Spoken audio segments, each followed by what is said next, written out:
लेकिन अगर हम बात करें अफगानिस्तान की, तो अच्छा, अफगानिस्तान के लिए एक चीज कहना एक चीज मैं कहना चाहूंगा अर्जुन, ये सॉरी मैं बीच में काट रहा हूँ पूरा। नहीं, नहीं।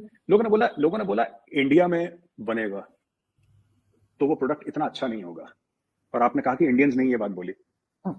तो वो जो इंडियंस आपको ये बोलते हैं, आप उनसे कहना कि बेटा तुम भी मेड इन इंडिया। क्योंकि इंडियंस नहीं कहा, किसी पाकिस्तानी ने नहीं कहा।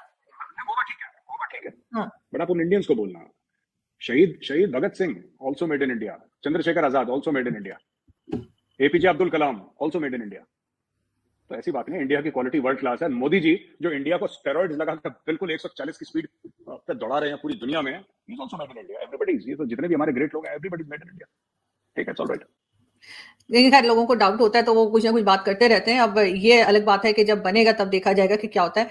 मगर अगर हम अफगानिस्तान की बात करें और अफगानिस्तान के जो लीडर्स हैं या जो अभी अफगानिस्तान को चला रहे हैं, उनका कहना है कि जी, बल्कि पाकिस्तान, ईरान और रशिया, ये सब कंट्रीज ने मिलकर एक कॉन्फ्रेंस भी की थी, तो उनका कहना है कि अगर सैंक्शंस हटा दी जाए तो ये बहुत तरक्की कर सकता है और बहुत अच्छी तरह से वहां पे ट्रेड हो सकती है। आपके ख्याल से अफगानिस्तान तरक्की वाकई में कर सकता है, प्रोग्रेस कर सकता है अफगानिस्तान, या इसी तरह से ये तालिबान के अंडर नहीं आगे बढ़ेगा?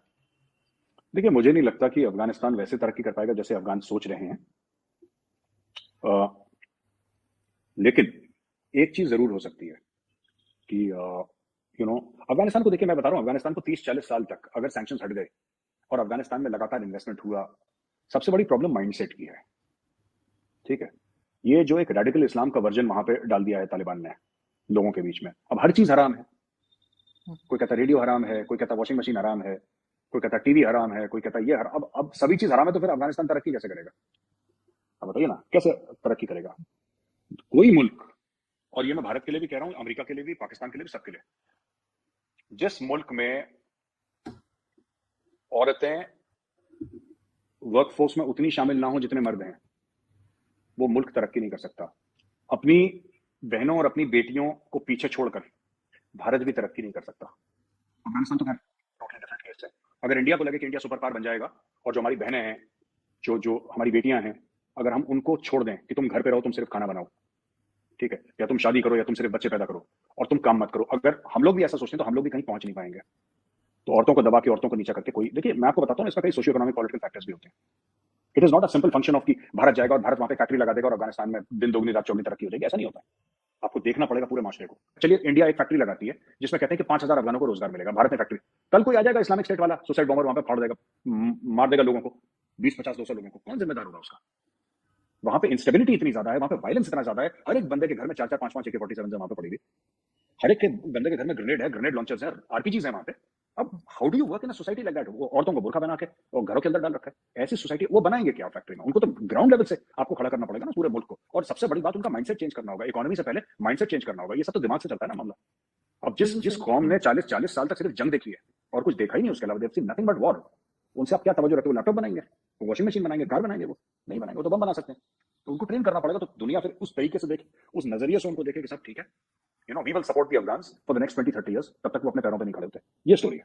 बलूचिस्तान में भी सिचुएशन ऐसा लगता है खराब होती चली जा रही है। आरजू जी, मैं कह रहा हूँ, चलिए एज एन इंडियन मैं एक मानता हूँ, एकेडमिकली हम लोग बात कर रहे हैं, हम लोग हाइपोथेटिकली बात कर रहे हैं। चलिए हाइपोथेटिकली में कहते हैं, चलिए भारत कर रहा है, उदाहरण के लिए, फॉर एग्जाम्पल भारत कर रहा है, ठीक है, मान लेते हैं, आपने बोली, हमने मान लिया भारत कर रहा है, ये सब बीएलए जो भी अटैक्स हो रहे हैं। तो पाकिस्तान की फौज क्या कर रही है? पाकिस्तान की आईएसआई क्या कर रही है? क्योंकि हर एक पाकिस्तानी कसम खाने को तैयार है कि वर्ल्ड की नंबर 1 एजेंसी, शोएब अख्तर ने बोला है अपने इंटरव्यू में कि वर्ल्ड की नंबर 1 एजेंसी आईएसआई है, वर्ल्ड की नंबर 1 आर्मी पाक फौज है, सबसे अजीम फौज। अजीम फौज से नीचे बात नहीं करते। शेख रशीद तो अजीम तरीन भी कह देते हैं कभी कभी।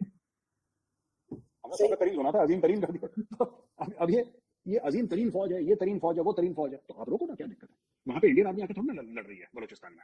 Indian army not there in Balochistan ना, वो तो पाकिस्तान का, अभी पाकिस्तान है का हिस्सा है वो, बलोचिस्तान का जो एरिया जो पाकिस्तान की ज्योग्राफी हुदूद में आता है, उधर तो बीएलए एक्टिव है ना। तो क्यों बीएलए, और बीएलए कितनी है, क्यों पाकिस्तानी आर्मी बीएलए को पे काबू नहीं कर पा रही है? ये सवाल पूछना चाहिए। पाकिस्तानी को रोज अटैक क्यों हो रहे हैं? वो पाकिस्तानी जो अपने आप को कहते थे हम अजीम फौज हैं, सबसे बढ़िया हैं, मुजाहिद हैं, फलाना गाजी ढिमका फलाना, ये क्यों नहीं कर रहे अपना काम? Why are they not able to do it? Why are they not able? क्योंकि as I said, Pakistanis believe, Pakistanis को इस बात का विश्वास है, इस बात का यकीन है कि आईएसआई नंबर 1 है। तो आईएसआई का एक खुफिया दायरे का क्या काम है? अटैक होने से पहले उनको पता लग जाना चाहिए ना अटैक होने वाला है।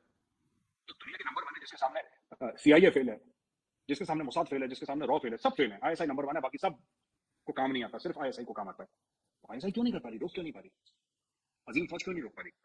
आइए पूछिए आप, तो रुकना चाहिए आपको। नहीं, वो तो मैं पूछूंगी, लेकिन मैं आपसे पूछ रही हूँ कि आपके ख्याल से क्यों कंट्रोल नहीं कर पा रहे, ये क्या वजह हो सकती है? क्योंकि ठीक है, टीटीपी का जैसे हमें मालूम है कि टीटीपी को कहाँ से सपोर्ट है, तालिबान की तरफ से सब है, और यहाँ यहाँ के बहुत से जो फोर्सेस के लोग हैं वो उनकी जाने भी जा रही हैं, लेकिन पीएलए को क्यों नहीं ये संभाल पा रहे? आरजू जी, ये तब संभालेंगे जब कोई स्पॉन्सर मिलेगा इनको। आप कारण जानना चाह रही हैं, वजह जानना चाह रही हैं? वजह यही जी। है, इनके पास एक जमाने में अफगानिस्तान में अमेरिका बैठा था, अमेरिका पैसे देता था।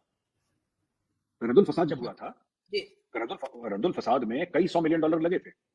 ज़र्ब अज़्म में कई मिलियन, $100 मिलियन लगे थे उस ऑपरेशन को करने के लिए। Who funded it? America funded it. Pakistan के पास थोड़ा ना था पैसा, अमेरिका चला गया वहां से। एक जमाने में आप लोगों ने कराची में ऑपरेशन करा, साफ कर दिया आपने कराची, एमकेएम को खत्म कर दिया आपने कराची साफ कर दिया, राइट?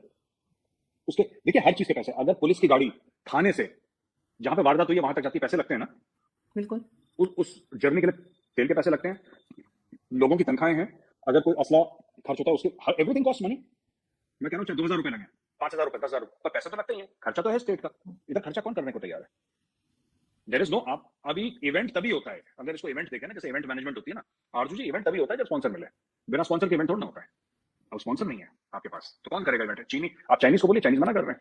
चाइनीज देखिए, चाइनीज के लिए कितना आसान है कि चाइना की इकोनॉमी, मैं कह रहा हूँ चाइना की इकोनॉमी की मार पड़ रही है, लेकिन क्या चाइना के पास इतना पैसा नहीं है कि पाकिस्तानी फौज को दे दे, ठीक है हम एक चेक काट के देते हैं, बलूचिस्तान साफ करो? नहीं करेगा चाइना, चाइना नहीं करेगा, चाइना ने पैसे देने बंद कर दिए। देखिए आरजू जी, मैं कई बार ना जिससे मिलता हूं मैं यही बात कहता हूँ, कई तरीके होते हैं एक मुल्क के ऊपर प्रेशर डालने को, एक मुल्क को पनिश करने को, कई तरीके होते हैं, ठीक है? और अब भारत को ये पता लग गया कि, भारत एक बात समझ गया कि हमें पाकिस्तान से जंग नहीं लड़नी, we are not interested in fighting with Pakistan। हम बिना जंग लड़े ही इतना प्रेशर डाल सकते हैं पाकिस्तान को, जिसको कहते हैं कि अंदर से चरमरा जाए बिल्कुल।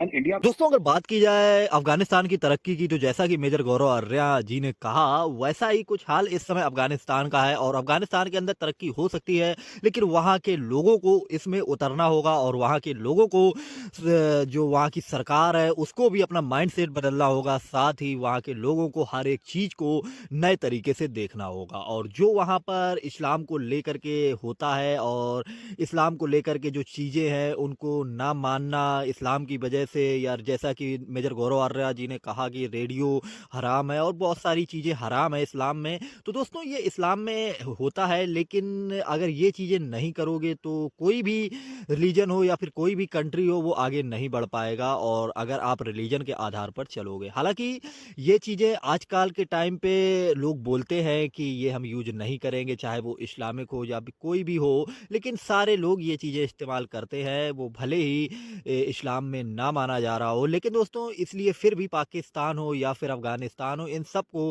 अपना माइंडसेट बदलना होगा और उसी के बाद इनके देश की तरक्की हो सकती है। हालांकि पाकिस्तान तो बहुत ही ज़्यादा पीछे जा चुका है, अफगानिस्तान इस समय भारत के साथ मिलकर के काफ़ी अच्छी डील्स भी कर रहा है, तो हो सकता है अफगानिस्तान आने वाले समय में अच्छी प्रोग्रेस करेगा और हम तो चाहते हैं कि अफगानिस्तान अच्छी प्रोग्रेस करे। बाकी आप लोग क्या चाहते हैं? आप लोग भी अपनी राय कमेंट्स में अफगानिस्तान को लेकर के जरूर देना। अफगानिस्तान हमारे अपने भाई हैं। बाकी मिलते हैं नेक्स्ट वीडियो पे। जय हिंद, जय